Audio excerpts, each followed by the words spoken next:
Bagaimana hukum menabur bunga di atas kuburan? Nabi mengambil pelepah korma, lalu dia tusukkan ke atas makam. Kenapa pelepah korma ditusukkan ke makam? Karena pelepah korma bertasbih, tasbihnya sampai ke orang yang mati, tasbihnya meringankan, tasbihnya. Itulah mengapa orang ziarah kubur baca doa, tahlil. Sedangkan tasbih pelepah korma sampai, apalagi bacaan Quran orang beriman. Tapi jangan gara-gara ini pulang dari sini bapak ambil sawit tanam di atas kubur. Kenapa kau tanam sawit di atas kubur? Sedangkan pelepah korma saja dapat pahala, apalagi sawit dan kelapa. Kan itu maksudnya. Begitu juga orang yang menyiramkan bunga itu, sebelum bunga itu kering, maka dia bertasbih. Oh, kalau gitu siramkan aja lah bunga banyak-banyak Pak Ustadz. Bahwa Nabi pernah meletakkan pelepah korma basah, ya. Tapi kita jangan terlalu berharap pada tasbih tanam-tanaman, tasbih pokok kayu. Kita berharap kepada iman dan amal soleh. Banyak juga pertanyaan. Apakah saya berdosa jika saya lebih mementingkan anak daripada suami? Oh, anakmu itu kan dari suamimu. Kau kasih anakmu makan, kau susukan anakmu, kau kasih dia pakaian, tapi suami kau rawat juga. Jangan sampai tidak bersikap adil. Kalau suamimu marah-marah, kenapa sejak anak ini kau kurang perhatian dengan aku? Bang, kalau kau mau perhatian full, kau cari pembantu. Aku bukan pembantu. Aku membantu kau membesarkan anak ini. Oleh sebab itu maka aslinya seorang suami menyediakan satu orang khadim untuk memasak, untuk menolong istrinya. Kalau tidak bisa, maka dia mesti berlapang dada. Jangan anak sudah banyak do re mi fa sol la si do sol fa mi re do. Dia tetap juga macam dulu. Mabar tidak kau layani aku seperti raja. Kalau kau mau dilayani seperti raja, buatlah aku seperti ratu. Kan begitu. Oleh sebab itu maka duduk bersama, bertukar pikiran, jangan mementingkan egonya saja. Betul? Mau tanya Pak Ustadz, kerjaan orang yang di bank konvensional maupun bank syariah, apakah gajinya halal? Bank syariah, Dewan Syariah Nasional gajinya halal.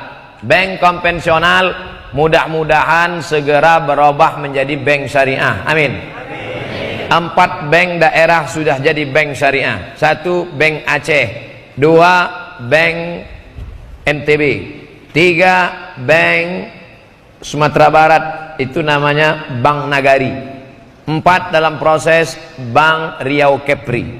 4. Dulu saya berat menyampaikan ini. Bank Aceh, Bank NTB, Bank Riau Pak Ustadz? Belum lagi. Oleh sebab itu maka beralih ke bank syariah. Ustadz Somad sendiri nabungnya di mana? Bank BSM Syariah. Gaji Ustadz ditransfer di mana? BRI Syariah. Oleh sebab itu beralih untuk menghidupkan ekonomi syariah. Mudah-mudahan sahabat-sahabat yang masih berkecimpung di konvensional beralih ke syariah. Amin. Apa hukumnya jamaah tabligh keluar 4 bulan meninggalkan anak istri, sedangkan kalau sudah 4 bulan sudah talak karena tidak menafkahi? Apakah talaknya berlaku jika istri ridho, suaminya khuruj? Dengar siwat talik baik-baik. Siwat talik. Jika saya meninggalkan istri saya 3 bulan berturut-turut, tidak memberikan nafkah zahir dan batin, lalu istri saya melapor ke pengadilan. Ini banyak yang tak ingat siwat talik. Ini siwat talik dia tak ingat. Kalau saya tinggalkan istri saya 3 bulan berturut-turut, tidak memberikan nafkah zahir dan batin, istri saya melapor ke pengadilan. Kalau tak lapor, datang orang tanya, istrimu sudah berapa lama? Suami sudah berapa lama pergi? Suamiku sudah pergi 4 bulan. Kenapa kau tak lapor? Jangankan 4 bulan, 1000 tahun kan ku nanti. Ditanya sama Pak Hakim, kamu sudah berapa lama ditinggalkannya? Sudah 4 bulan Pak Hakim. Kamu tidak menuntut? 1000 tahun kan ku nanti Pak Hakim. Kata Pak Hakim, so sweet.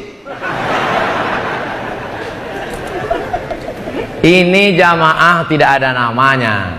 Tidak pernah mereka menyebut jamaah tabligh, tapi karena mereka mentableghkan ke pintu-pintu tabligh. Maulana Ilyas, Maulana Zakaria Kandahlawi, mereka tidak bisa berceramah tabligh akbar seperti ini. Kalau dibuat tabligh akbar seperti ini di India, datanglah Mitun Chakraborty, Amitabh Bachchan, Sanjay Dutt. Maka mereka tabligh dari pintu ke pintu. Assalamualaikum, waalaikumsalam, kya hal hai, ke acha coach hota hai. Pintu ke pintu. Kamu bisa keluar berapa hari? 3 hari, pergi sana. Tidak ada ustadz, tidak bisa tabligh akbar, minoritas. Maka setiap orang diajak untuk mengajak orang ke masjid. Kamu bisa berapa hari? 3 hari, pergi sana. Kamu bisa berapa hari? Saya bisa 10 hari, pergi sana. Kamu bisa berapa hari? Saya bisa 4 bulan sana. Tapi tetap ada amirnya, dilihat kemampuannya. Ustadz Somad menceramahi orang yang sudah baik-baik. Ustadz Somad datang kemari diundang oleh Al Khairat. Siapa yang menceramahi preman yang mabuk di diskotik? Dugem. Siapa yang menceramahi orang yang bertato tegap pakai anting-anting? Siapa yang menceramahi orang yang di terminal, yang di diskotik, yang di tempat maksiat? Ini jamaah ini yang datang. Kalau ada orang, ini jamaah tabligh ini sesat Pak Ustaz. Kenapa jamaah tabligh sesat? Karena pakai sorban. Nabi pakai sorban, Habib Umar pakai sorban. Ini sesat Pak Ustaz. Jamaah tabligh ini sesat Pak Ustaz. Kenapa sesat? Karena dia pakai baju putih. Saya pakai baju putih. Oleh sebab itu, bahwa ada oknum, bahwa ada orang yang tersilap tersalah, jangan generalisir semua. Dalam setiap kelompok jamaah pasti ada orang yang tersilap dan tersalah. Kita beli jam Rolex, tiba-tiba jamnya palsu karena kita salah memilih. Apakah seluruh jam Rolex di dunia palsu? Saya biasanya takbir kalau ada yang ngantuk. Kalau ada saya tengok ngantuk, Allahu Akbar. Tapi jamaah di Gorontalo tak ada yang mengantuk. Gimana mau ngantuk berdiri? Gimana hukumnya perempuan yang rajin ibadah tapi tidak berhijab? Ada pula perempuan yang malas ibadah tapi berhijab. Ini ngetes aja. Simple aja. Yang sudah berhijab, motivasilah diri beribadah. Yang sudah beribadah supaya ibadahnya full. Dah selesai. Simple kan? Hidup sudah susah, jangan bikin susah. Hidup sudah pahit, jangan minum kopi pahit. Ustaz, apa hukum mempelajari ilmu tasawuf? Karena banyak orang yang sudah tidak mau melaksanakan sholat karena mempelajari ilmu tasawuf. Ini tasawufnya tidak benar. Tasawufnya tidak benar, orangnya tidak benar. Apa itu tasawuf? Man safa qalbuhu lillah. Orang yang suci hatinya karena Allah. Bersihkan hati dari sifat hasad, bersihkan hati dari sifat dengki, bersihkan hati dari sifat takabur, namun tetap mengikuti syariat.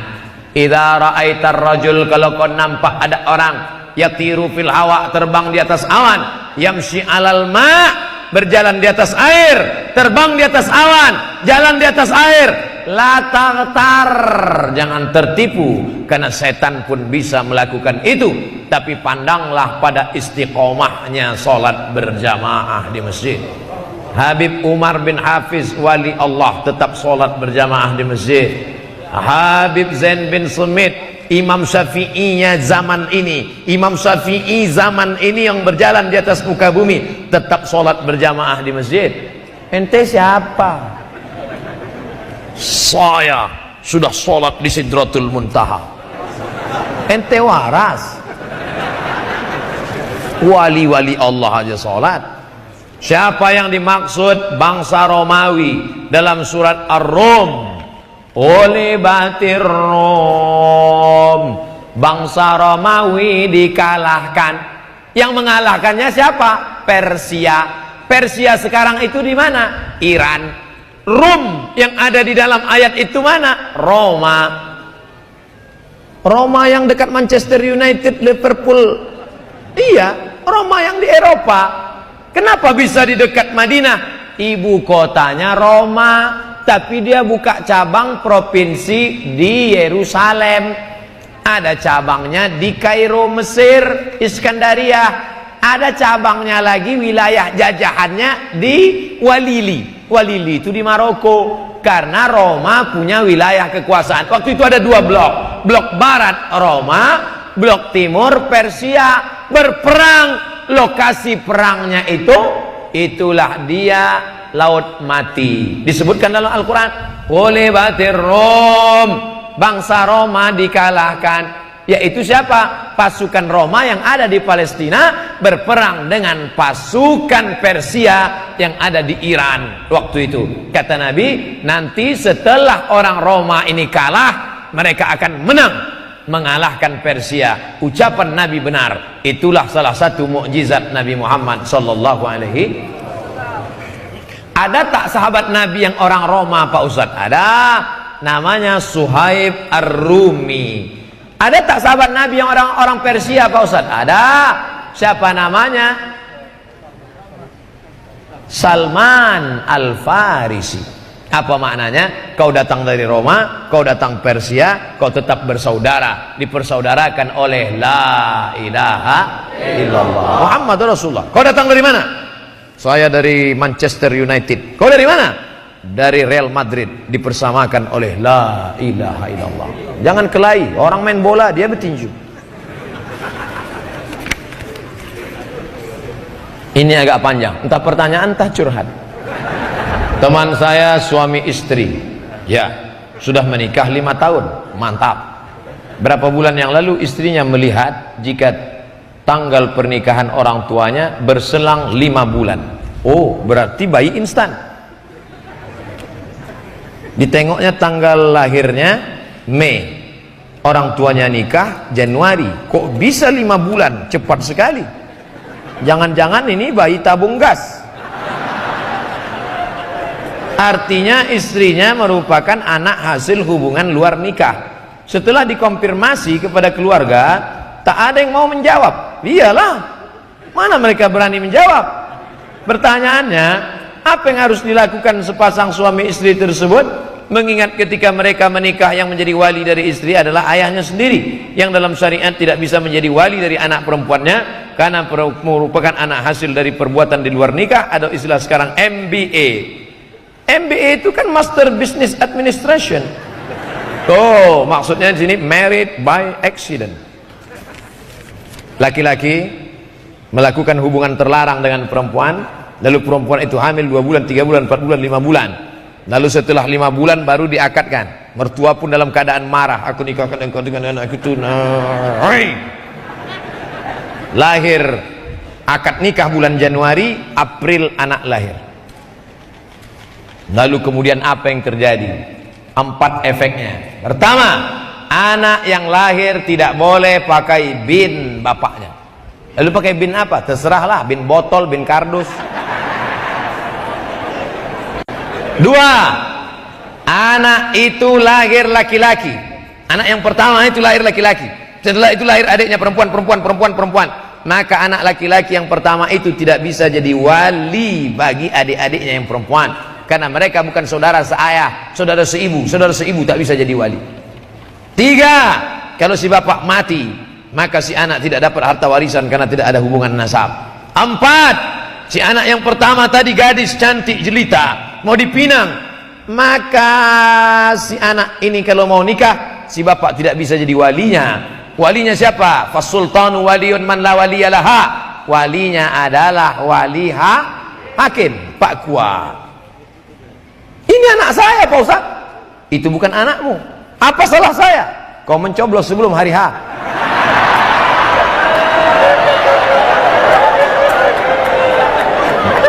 Selesai. Yang jadi masalah, ini anak sudah dinikahkan. Ini yang jadi masalah. Anak ini sudah dinikahkan. Aku nikahkan engkau dengan anakku dengan mahar sebentuk cincin emas tunai. Sah. Setelah nikah, 5 tahun menikah, suaminya mendengar ceramah, ditelusurinya tanggal lahir istrinya, dilihatnya tanggal pernikahan mertuanya, ternyata si anak adalah hasil married by accident. Lalu kemudian si menantu ini sekarang sedang bingung. Nah, ini menantunya yang sedang menulis ini. Gimana nikah kami ini Pak Ustadz? Nanti kalau saya katakan bapak mesti menikah lagi, tentu bapak senang dan ibu menangis. Nikah bapak tidak sah. Dalilnya la nikaha illa biwaliin wa syahidai adlin. Tidak sah nikah kecuali dengan wali dan saksi yang adil. Nanti bapak pulang ke rumah, Adinda, ternyata nikah kita bermasalah, izinkan aku nikah sekali lagi. Akhirnya ibu itu pun mencaci maki gara-gara Ustaz Somad nih, mudah-mudahan Ustaz itu mati tegak berdiri. Ada satu pendapat dari Ibnu Taimiyah dalam kitab Majmu' Fatawa. Kalau sudah terlanjur macam ini, maka dianggap sah. Itulah pendapat paling bawah. Tapi jangan dipakai yang belum kejadian, karena sudah terlanjur kejadian, apa boleh buat. Nah, itu saja. Tapi jangan dipakai untuk yang belum kejadian. Adapun yang belum kejadian, jaga anak-anak kita jangan sampai married by accident. Kuliahkan anak kita sampai Master Business Administration. Amin. Itulah yang dapat saya sampaikan pada kesempatan ini. Kita akan sambung nanti malam di Tanah Lapang. Sama-sama berdoa mudah-mudahan lancar insyaallah. Ala hazihin niyya wa kulli niyatin salihah. Al-Fatihah. A'udzu billahi minasy syaithanir rajim. Bismillahirrahmanirrahim. Alhamdulillahi rabbil alamin. Arrahmanir rahim. Maliki yaumiddin. Iyyaka na'budu wa iyyaka nasta'in. Ihdinas siratal mustaqim. Siratal ladzina an'amta 'alaihim ghairil maghdubi 'alaihim waladdallin. Amin. Allahumma inna nas'aluka salamatan fid din. Amin. Selamatkan kami dalam akidah agama kami ya Allah. Wa afiatan fil jasad, sehatkan badan kami ya Allah. Wa ziyadatan fil ilmi, tambahkan ilmu kami ya Allah. Wa barakatan fil rizqi, berkahi rezeki kami ya Allah. Wa taubatan qablal maut, beri kami taubat sebelum mati. Wa rahmatan indal maut, berikan rahmat ketika mati. Wa maghfiratan ba'dal maut, berikan ampunan sesudah mati. Allahumma